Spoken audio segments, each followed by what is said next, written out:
کو پتا ہوگا کہ بیکورڈ ہریجن اور شودر سے بھی زیادہ خستہ حال اگر کسی قوم کا ہے تو وہ مسلمان کا ہے تعلیم کے میدان میں۔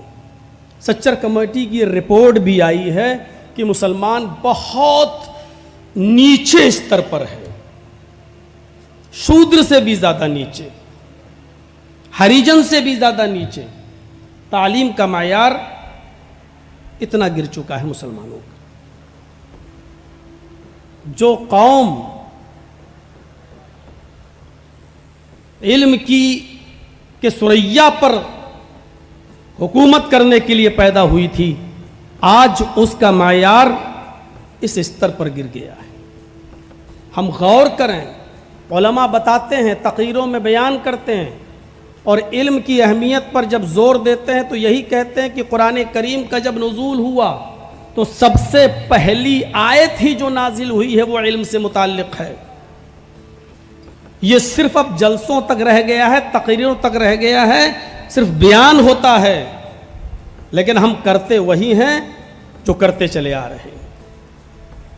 وہ غار ہرا جہاں نبی اکرم صلی اللہ علیہ وسلم کئی دن کا کھانا لے جایا کرتے تھے، اور اسی غار ہرا میں ایک رات جب جبرائیل امین آئے اور نبی اکرم صلی اللہ علیہ وسلم پر قرآن کی جب پہلی آیت نازل ہوئی، پہلی وحی جب نازل ہوئی تو آپ سے کہا گیا اقرا یا محمد۔ بخاری کتاب و بدل وحی جب آپ پڑھیں گے تو یہ الفاظ آپ کو ملیں گے۔ کہا گیا جبرائیل امین آئے کا اقرا یا محمد، آئے محمد پڑھو، تو اللہ کے نبی صلی اللہ علیہ وسلم نے اس کا جواب یہی دیا کہ ما انا بقاری، میں پڑھا ہوا نہیں ہوں۔ بخاری کی حدیث کے الفاظ ہیں کہ نبی اکرم صلی اللہ علیہ وسلم نے جب کہا کہ ما انا بقاری، میں پڑھا ہوا نہیں ہوں، تو جبرائیل امین نے نبی اکرم کو پکڑا، سینے سے دبایا اور اتنی زور سے دبایا کہ خود اللہ کے نبی صلی اللہ علیہ وسلم فرماتے ہیں کہ لقد خشیت علی نفسی، مجھے ایسا لگا کہ میری روح نہ نکل جائے، میری جان نہ چلی جائے، اتنی زور سے مجھے دبایا، اور دبانے کے بعد چھوڑا، اور چھوڑنے کے بعد پھر کہا اقرا یا محمد، آئے محمد پڑھو۔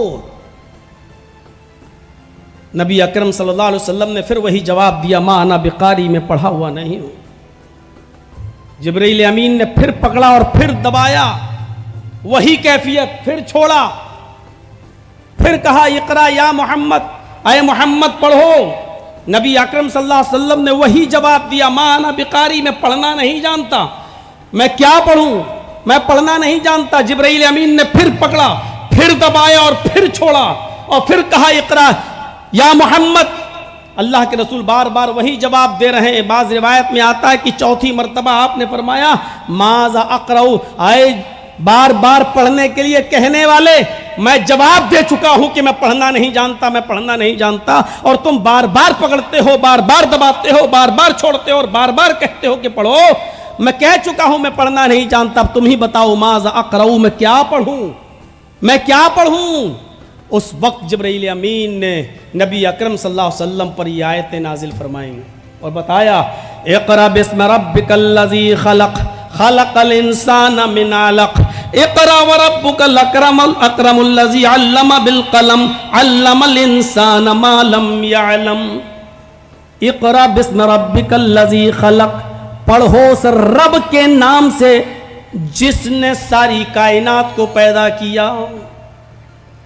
ظاہر ہے کہ جب بچہ پیدا ہوتا ہے اور جب دھیرے دھیرے بڑا ہوتا ہے تو آپ ڈائریکٹ اس کو کیمسٹری نہیں پڑھاتے ہیں، ڈائریکٹ آپ اس کو فزکس نہیں پڑھاتے ہیں، ڈائریکٹ آپ اس کو بایولوجی نہیں پڑھاتے ہیں، ڈائریکٹ آپ اس کو جغرافیہ کا سبجیکٹ پڑھنے کے لیے نہیں دیتے ہیں، ڈائریکٹ آپ اس کو انگلش لٹریچر اور انگلش گرامر پڑھنے کے لیے نہیں دے دیتے ہیں۔ یہ بچے کے ذہن اور اس کے مائنڈ پر ڈیپینڈ کرتا ہے کہ اس کا مائنڈ، اس کا ذہن ابھی کیا چیز برداشت کر سکتا ہے۔ آپ اس کو اے بی سی ہی پڑھائیں گے، اے فار ایپل پڑھائیں گے، بی فار برڈ پڑھائیں گے، چھوٹے آ سے امرود پڑھائیں گے، بڑے آ سے آم پڑھائیں گے۔ نبی اکرم صلی اللہ علیہ وسلم کو زمانے میں کہا جا رہا ہے، اور وہ بھی غار ہرا کے اندر جبرائیل امین نے جب کہا کہ اقرا بسم ربک الذی خلق، غور کرو یہ تعلیم صرف نبی اکرم ہی کو نہیں، نبی اکرم کے ذریعے ساری دنیا کو دی جانی تھی، اس لیے سب سے پہلے پڑھنے کا حکم دیا، اور جوڑا بھی کس سے جا رہا ہے؟ اس رب کا نام لیا گیا، اس رب کے سے رشتہ مضبوط کیا جا رہا ہے، پہلے اس رب کی حقیقت کو جانو۔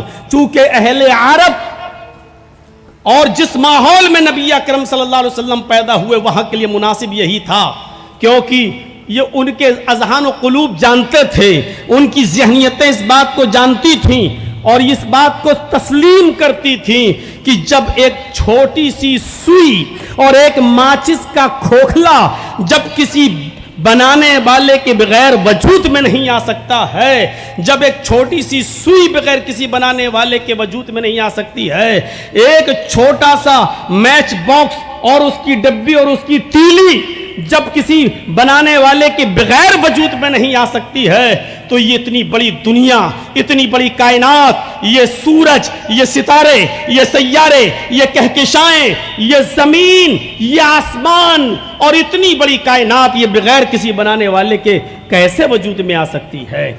یہ ان کے اذہان و قلوب اچھی طریقے سے جانتے تھے۔ اس لیے ایسی تعلیم پہلے دی جا رہی ہے کہ جس کو ان کے مائنڈ ایکسپٹ کر سکیں، جن کو ان کے اذہان و قلوب ایکسپٹ کر سکیں، تسلیم کر سکیں۔ اقرا بسم ربک الذی خلق، اے محمد صلی اللہ علیہ وسلم پڑھو اس رب کے نام سے جس نے پیدا کیا، پڑھو اس رب کے نام سے جس نے پیدا کیا۔ سب سے پہلے اس رب سے رشتہ جوڑا جا رہا ہے، اور یہ جب نبی اکرم نے جب یہ بتایا تو ان کے اذہان و قلوب نے اس بات کو قبول کیا، مانا کہ ہاں دنیا میں رب نام کی کوئی چیز ہے، اللہ ہے۔ قرآن کریم پڑھیے پھر وہی توحید آئے گی۔ وہ اس بات کو مانتے تھے کہ اللہ ہے، وہ جانتے تھے کہ زمین و آسمان کا خالق اللہ ہے، وہ جانتے تھے کہ بارش برسانے والا اللہ ہے، وہ جانتے تھے کہ یہ ساری کائنات بغیر اللہ کے حکم کے وجود میں نہیں آئی، ان کا صنع اور ان کا بنانے والا اللہ ہے، وہ جانتے تھے اس بات کو۔ میرے بھائیوں، تو اسی لیے اختلاف اس میں نہیں تھا، صرف عبادت میں تھا۔ وہ یہ کہتے تھے کہ ہم ان بزرگوں کے پاس جاتے ہیں، ہم ان کی عبادت نہیں کرتے ہیں، ان کو ہم پوجتے نہیں ہیں، لِيُقَرِّبُونَ إِلَى اللَّهِ، ہم تو ان کے پاس صرف اس لیے جاتے ہیں کہ ہم کو اللہ کے قریب کر دیتے ہیں۔ دیکھیے اللہ کو وہ مانتے تھے، وہ جانتے تھے کہ بارش برسانے والا اللہ ہے، وہ جانتے تھے کہ آسمان اور زمین کا خالق اللہ ہے، وہ جانتے تھے کہ جو ہے کائنات کا جو ہے بنانے والا اللہ ہے، اس بات کو وہ تسلیم کرتے تھے۔ تو سب سے پہلے اس سے جوڑا جا رہا ہے۔ تعلیم کوئی بری چیز نہیں ہے، ہر چیز کا استعمال، آپ کسی بھی چیز کو آپ اٹھا کر دیکھ لیں، اس کا استعمال کسی جائز ناجائز بناتا ہے۔ آپ جو زبان استعمال کرتے ہیں، یہ زبان سے اگر آپ سبحان اللہ کہیں تو اچھی چیز ہے، الحمدللہ کہیں تو اچھی چیز ہے، اللہ اکبر پڑھیں تو اچھی چیز ہے، لیکن اسی زبان سے اگر آپ کسی کو ماں بہن بیٹی کی گالی دیں تو یہی زبان کا برا استعمال ہے، یہی غلط ہے۔ اسی زبان سے کسی کی غیبت اور چغلی کریں تو یہی غلط چیز ہے، یہی غلط ہے۔ اسی طریقے سے علم کوئی بھی آپ حاصل کریں وہ برا نہیں ہے، اس کا استعمال آپ کیسے کر رہے ہیں، اس کا استعمال آپ کیسے کر رہے ہیں۔ لکھنؤ کی سرزمین پر میں رہتا ہوں، بڑے بڑے ڈاکٹر اور بڑے بڑے ہاسپٹلس میں میرا آنا جانا ہوتا ہے۔ آج بھی MBBS MS اور MD کرنے والے ان ڈاکٹروں کو میں نے دیکھا ہے اور میں جانتا ہوں جو بڑے علم حاصل کرنے کے باوجود آج لوگوں کو ڈراتے ہیں، مریضوں کو ڈراتے ہیں، اور جہاں 5,000 روپے میں مریض صحیح ہو سکتا ہے اس کو ڈرا کر 50,000 ہزار روپے بھی وصول کر رہے ہیں، 1 لاکھ روپے بھی وصول کر رہے ہیں۔ نارمل ڈلیوری ہو سکتی ہے لیکن اور ایسا ڈرایا جاتا ہے کہ اس کو آپریشن کرنے پر مجبور کر دیا جاتا ہے، اور وہی کام جو 5-10 ہزار میں ہونا ہے وہی 40-50 ہزار تک پہنچ جاتا ہے۔ تو میرے بھائیوں، ایسا علم حاصل کرنے سے کیا فائدہ جس کا استعمال ہم غلط کر رہے ہیں۔ بہت سے ایسے علماء کو بھی ہم نے دیکھا ہے جو علم دین حاصل کرنے کے بعد جن کا ایک بھی مدرسہ نہیں چل رہا ہے، 10 بچے بھی جن کے مدرسوں میں نہیں پڑھ رہے ہیں، لیکن وہ بھی کٹے اور رسیدیں چھپواتے ہیں اور بمبئی سے لے کر جدہ تک وہ چندہ کرتے پھر رہے ہیں اور پکڑے بھی جاتے ہیں. بہت سے ایسے بھی لوگ ہیں جنہوں نے ہماری فرضی تصدیق بھی بنا لی اور فرضی دستخط بھی کر لیے. جب فون آئے میرے پاس کہ جرجیت صاحب کیا آپ نے مغربی یو پی کی کوئی تصدیق ان کو دی, اور جب میں نے منع کیا تب بھانڈا پھوٹا اور پتا چلا کہ پکڑے گئے. تو میرے بھائیوں, آپ نے قرآن حاصل کیا, علم دین سیکھا, مدرسوں میں 8 سال پڑھے اور 10 سال پڑھے, اور پڑھنے کے بعد آپ ایسا کر رہے ہیں تو کسی چیز کا استعمال اس کو جائز یا ناجائز بناتا ہے. اگر آپ کوئی بھی علم حاصل کر رہے ہیں, اگر جائز استعمال ہے تو وہ چیز ٹھیک ہے, اور غلط استعمال اگر آپ کر رہے ہیں تو وہی چیز غلط ہو جاتی ہے, چاہے وہ عالم کی ڈگری ہی ہو یا پروفیسر کی یا ڈاکٹر کی. تو میرے پیارے ساتھیوں, علم حاصل کیجیے. آج ضرورت ہے زمانے کو, آج لوگ ترس رہے ہیں ٹھنڈی 2 چین و سکون کی سانسیں لینے کے لیے, لیکن ان کو صحیح چین و سکون کی سانسیں نہیں مل رہی ہے. مجھے یاد ہے کہ آج سے 10 سال پہلے جب میں اپنے پڑوسی ملک میں گیا تھا, میری چچیری بہن وہاں رہتی ہیں کراچی میں, اور میں گیا تھا, اور وہاں کے جب علماء سے میری میٹنگ ہوئی, ملاقات ہوئی, تو انہوں نے لاہور کا ایک واقعہ سنایا کہ جرجیت صاحب ابھی چند دنوں پہلے لاہور کے اندر ایک میٹنگ ہوئی ہم علماء کی, اس میں اجلاس ہوا, ہم نے پنجابی لینگویج میں, پنجابی بھاشا میں قرآن کا ٹرانسلیٹ کر کے جب لوگوں کو دیا اور لوگوں میں تقسیم کیا, تو لوگوں نے پنجابی زبان میں قرآن کے ترجمے کو پڑھا, اور پڑھنے کے بعد وہ اسلام لے آئے, پڑھنے کے بعد انہوں نے اسلام قبول کیا. جب وہ ہمارے جلسے میں آئے اور سوال و جواب کی جب نشست رکھی گئی, کوشچن آنسر کی جب نشست رکھی گئی, سوال و جواب کی جب نشست رکھی گئی, تو ان سے پوچھا گیا کہ آپ نئے نئے اسلام لائے ہو, نیا نیا آپ نے اسلام قبول کیا ہے, کیا آپ کوئی سوال کرنا چاہتے ہیں, کیا کوئی سوال ایسا ہے اسلام کے تعلق سے جو تمہارے ذہنوں میں کھٹک رہا ہے؟ تو چند پنجابی نوجوان اٹھتے ہیں اور کہتے ہیں کہ ہاں اے علماء کرام, مجھے ایک مسئلہ جاننا ہے, اور وہ مسئلہ یہ جاننا ہے کہ قرآن کا ترجمہ ابھی تک ہمارے پنجابی زبان میں نہیں ہوا تھا, ہماری پنجابی لینگویج میں نہیں ہوا تھا, اس لیے ہم عربی زبان نہیں جانتے تھے, ہم نے قرآن نہیں پڑھا, ہم نہیں سمجھتے تھے, اور جب ہماری زبان میں قرآن کا ترجمہ ہو کر آیا اور ہم نے اس کے ترجمے کو پڑھا, پڑھنے کے بعد ہم نے اس کی تفسیر پڑھی تو ہم اسلام لائے, قرآن کی صداقت کو سمجھا, اسلام کی صداقت کو سمجھا تو ہم اسلام لائے. مجھے یہ بتاؤ کہ ہمارے وہ آباء و اجداد, ہمارے وہ باپ دادا جو حالت کفر میں مر گئے ہیں, وہ جنت میں جائیں گے یا جہنم میں؟ آپ کیا جواب دیں گے؟ اے علماء کی جماعت بتاؤ, کیونکہ ہمارے آباء و اجداد کے پاس تو قرآن کا پنجابی زبان میں ترجمہ ہی نہیں ہوا تھا, عربی وہ جانتے ہی نہیں تھے.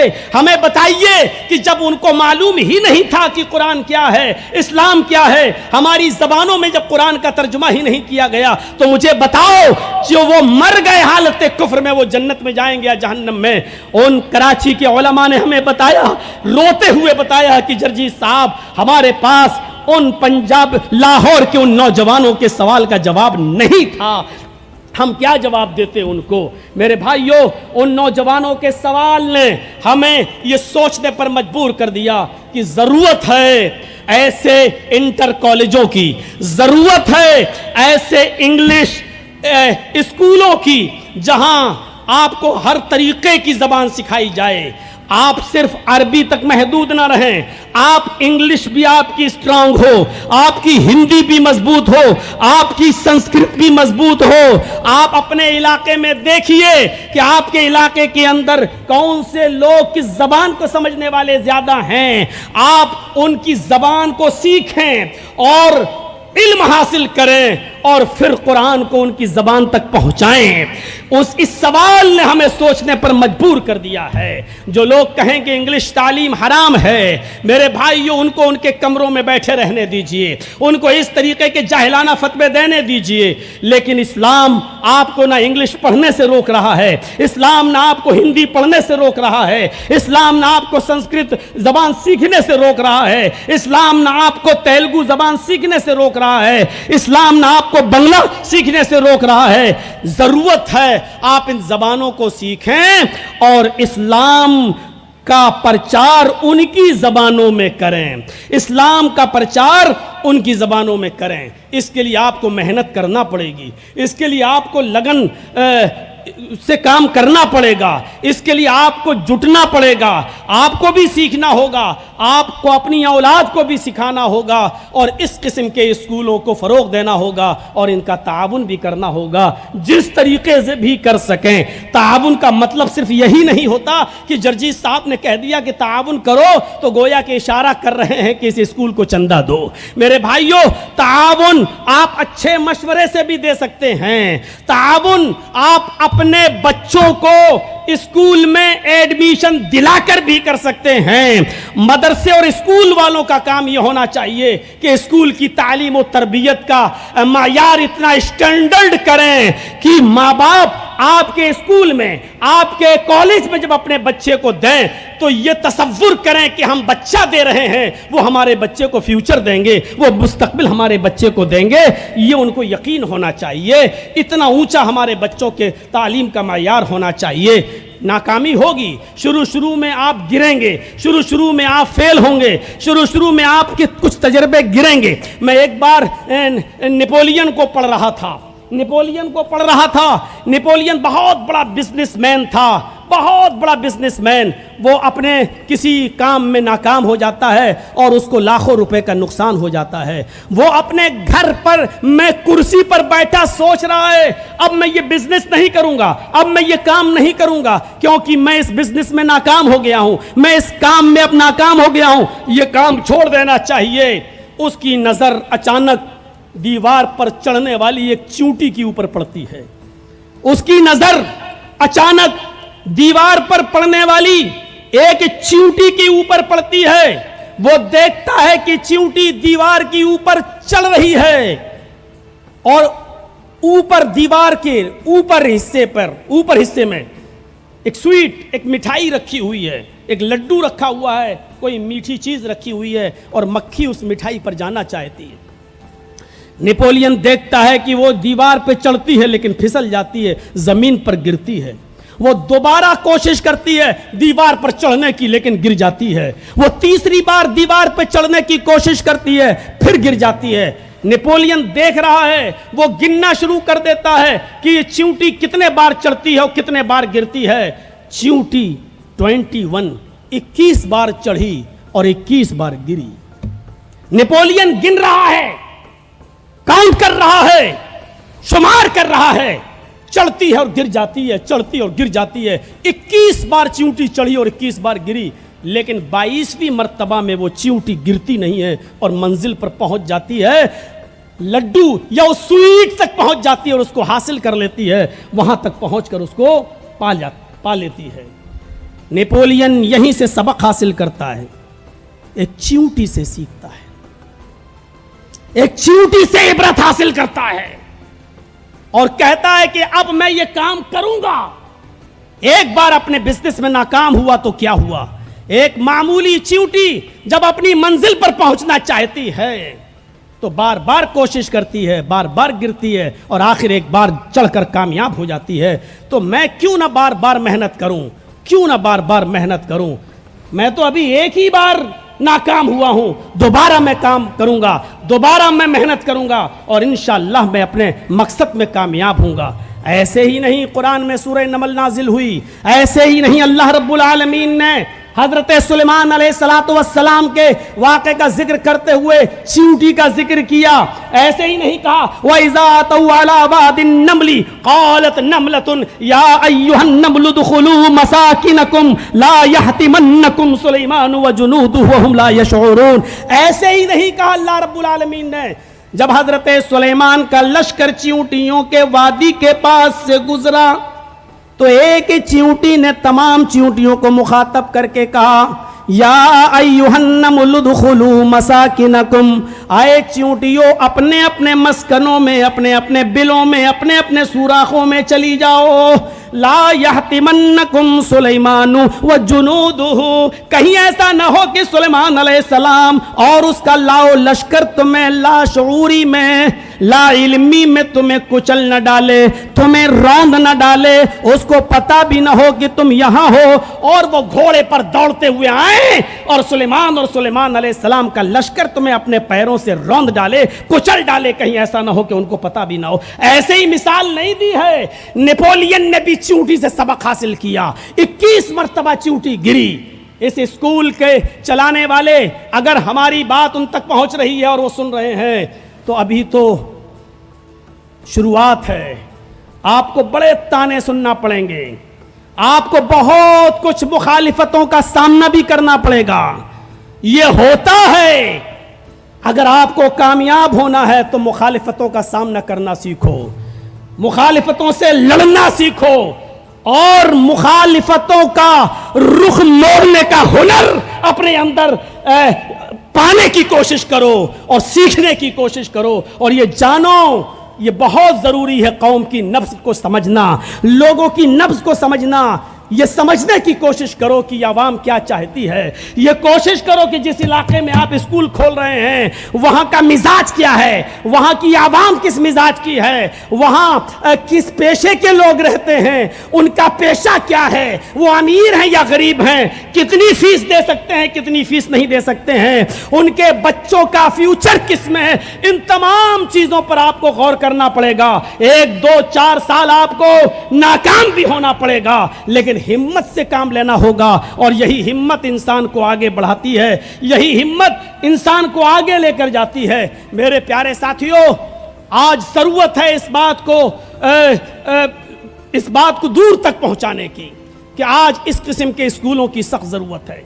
آج آپ دیکھ رہے ہیں میڈیا نے کیا حال بنا دیا ہے, اور آپ دیکھ رہے ہیں کہ ہم لوگوں کو کس نظر سے دیکھا جا رہا ہے.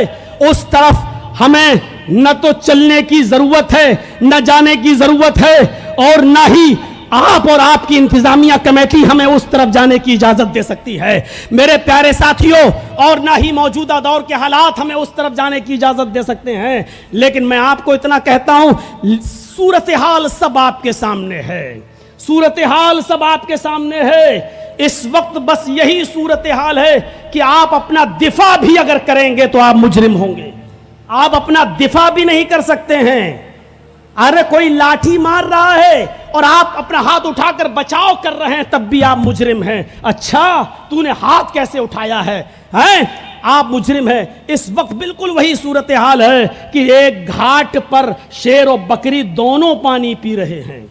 شیر اور بکری دونوں پانی پی رہے ہیں, اور شیر کی طرف سے بہتا ہوا پانی بکری کی طرف آ رہا ہے. شیر نے بکری سے پوچھا, اے بکری, تو نے میرے پانی کو جھوٹا کیوں کیا؟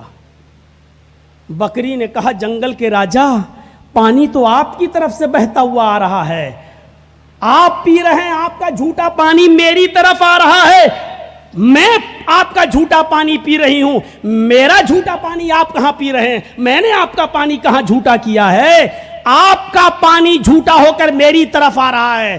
شیر نے کہا, اچھا تو تو منہ چلاتی ہے, اب منہ بھی چلا رہی ہے, مجھ سے چرب زبانی کر رہی ہے, میرے سامنے منہ چلاتی ہے, اتنی اوقات تیری. اور شیر اس بکری کی طرف آیا اور اس کو اپنے دانتوں سے پکڑا اور پھاڑ دیا اور کھا گیا.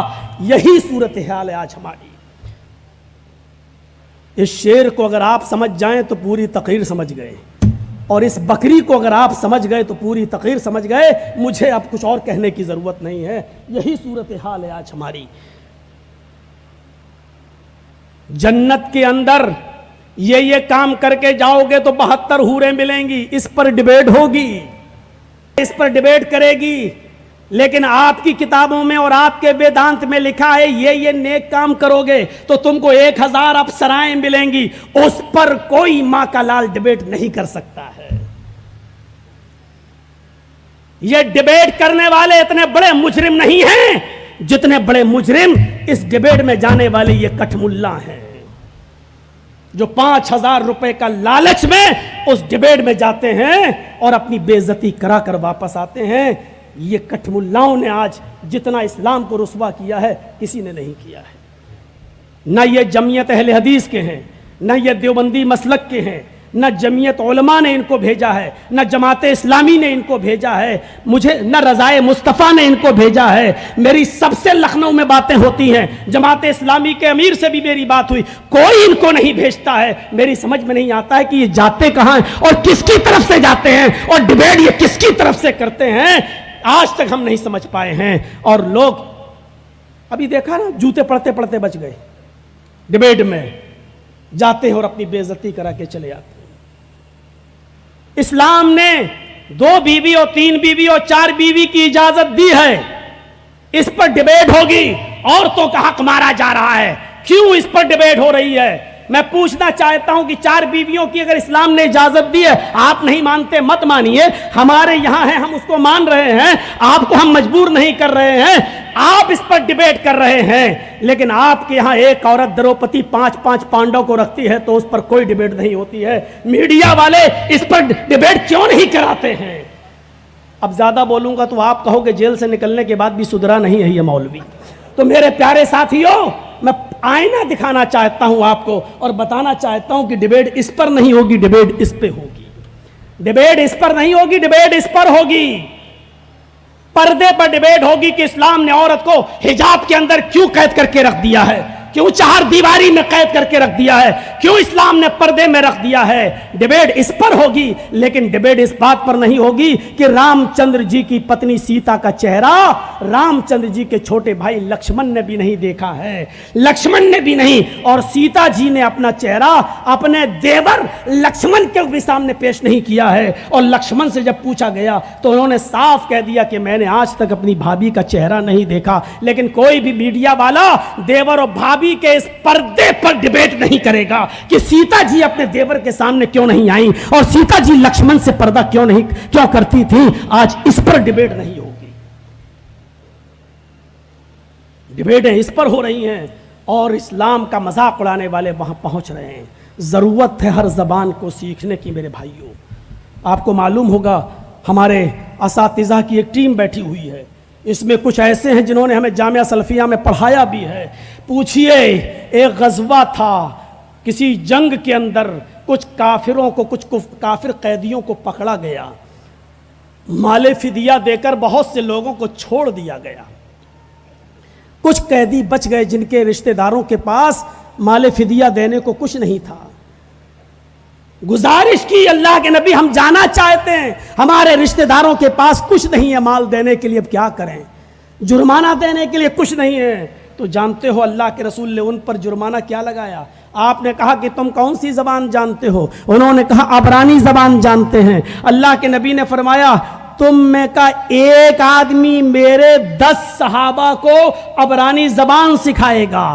تقریباً 15 لوگ ایسے تھے جن کے پاس مال فدیہ دینے کے لیے نہیں تھا، اور ان میں سے ایک آدمی کے اوپر ذمہ داری ڈالی کہ تم ہمارے 10 صحابہ کو عبرانی زبان سکھاؤ گے۔ تو 15 لوگوں نے تقریباً 150 صحابہ کو، 150 صحابہ کو عبرانی زبان سکھائی، اور جب عبرانی زبان سیکھ گئے یہ صحابہ، تب اللہ کے رسول نے ان کافروں کو چھوڑ دیا، اب تم جاؤ، تم سے کوئی جرمانہ نہیں لیا جائے گا۔ لیکن جو صحابی عبرانی زبان سیکھ گئے، اللہ کے رسول نے اب ان سے کہا کہ تم اب چھا جاؤ، ایسی بستی میں جاؤ جو بستی عبرانی زبان جانتی ہے، اور وہاں جا کر اسلام کو تم عبرانی زبان میں پیش کرو، ان کو بتاؤ جنت کیا ہے، ان کو بتاؤ جہنم کیا ہے، ان کو بتاؤ توحید کیا ہے، ان کو بتاؤ ایک ایشورواد کیا ہے، ان کو بتاؤ کہ ایک اللہ کی عبادت کیا ہے، ان کو بتاؤ کہ ایک اللہ کا پاور کیا ہے، ان کو بتاؤ کہ محمد اللہ کا آخری نبی کون ہے،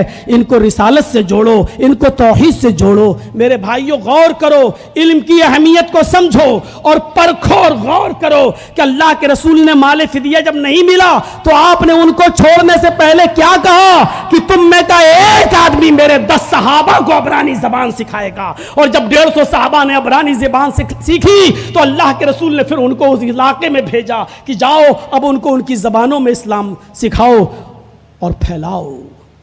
یہ تھا وقت کا تقاضا، یہ تھا، اور آج بھی وقت کا تقاضا ہے۔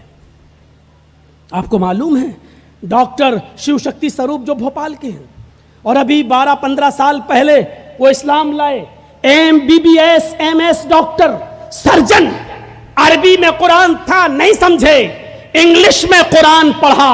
وہی بھوپال ہے کباڑی مارکیٹ نمبر 2 پر جہاں اہل حدیث کی مسجد بنی ہوئی ہے، وہیں سے کسی آدمی نے ان کو انگلش میں قرآن دیا اور ڈاکٹر شیو شکتی سروپ نے قرآن کو انگلش میں پڑھنا شروع کیا.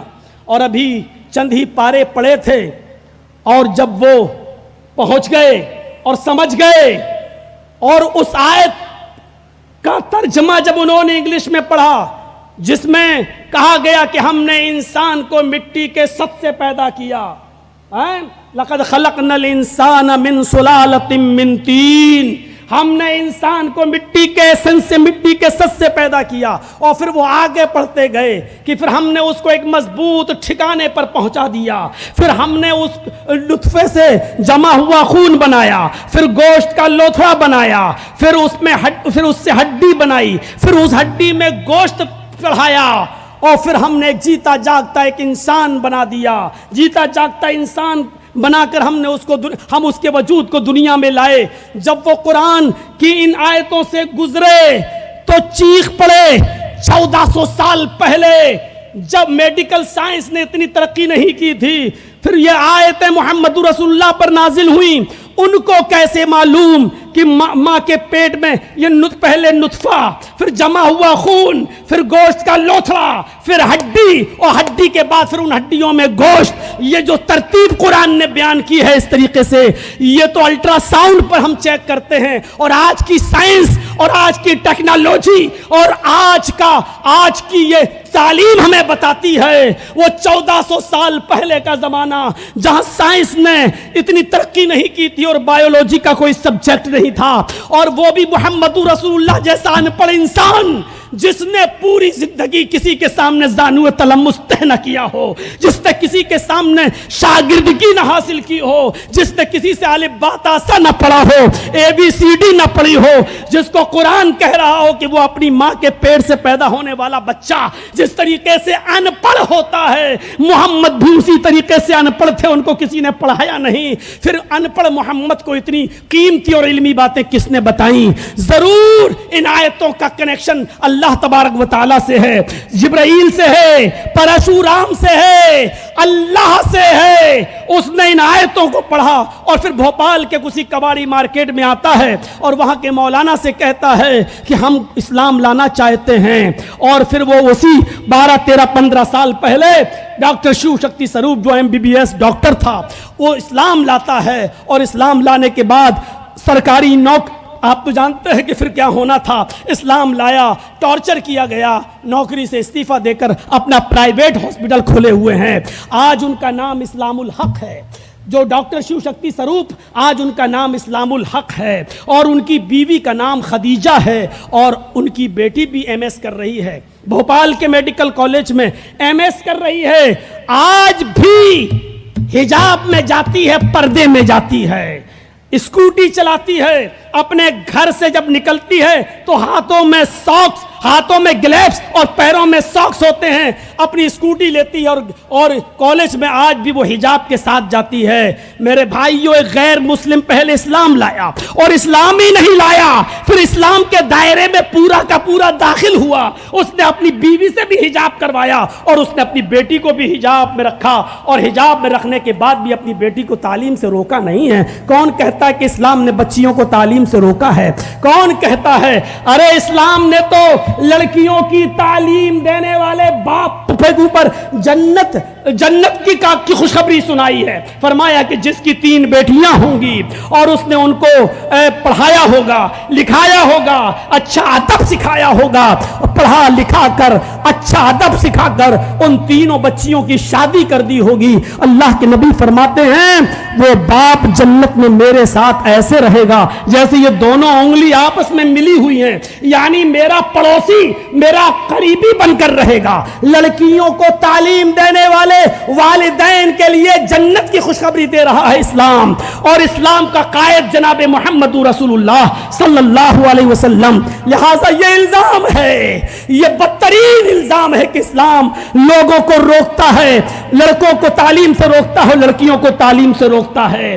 یہ میڈیا والوں کا دشپرچار ہے. مجبوری ہماری یہ ہے کہ آج ہمارے پاس کسی ڈپارٹمنٹ میں جگہ نہیں ہے. ہمارا آرکشن ختم کرنے کی کوشش کی جا رہی ہے. اور کرناٹکا کے چناؤ میں باقاعدہ اس دیش کے گرہ منتری نے مسلمانوں کا نام لے کے کہا اگر کرناٹک میں ہماری سرکار بنے گی تو ہم مسلمانوں کا آرکشن کم کر دیں, ختم کر دیں گے. یہ جملے باقاعدہ بولے گئے. میرے بھائیوں, اسی نا امیدی کی وجہ سے پھر مسلمان تعلیم سے دور جاتا ہے. وہ جانتا ہے کہ ہمیں نوکری نہیں ملے گی. ہم پڑھ لکھ کر کریں گے کیا جب ہمیں ٹائر ہی پنچر جوڑنا پڑے گا, سائیکل میں ہوا ہی بھرنا پڑے گی, ہمیں ہوٹل میں کباب اور پراٹھا ہی سینکنا پڑے گا, یا ہمیں ٹیلر کی دکان کھول کر ہمیں سلائی کرنا پڑے گی, تو ہمیں MBBS کر کے MS کر کے فائدہ کیا؟ ضروری نہیں کہ ہم نیٹ میں آئی جائیں, ہمیں انجینئر بننے کا فائدہ کیا, ہمیں نوکری نہیں ملے گی. میرے پیارے ساتھیوں, یہ مایوسی ہمیں گھیر لیتی ہے اور پھر ہم علم سے دور ہو جاتے ہیں.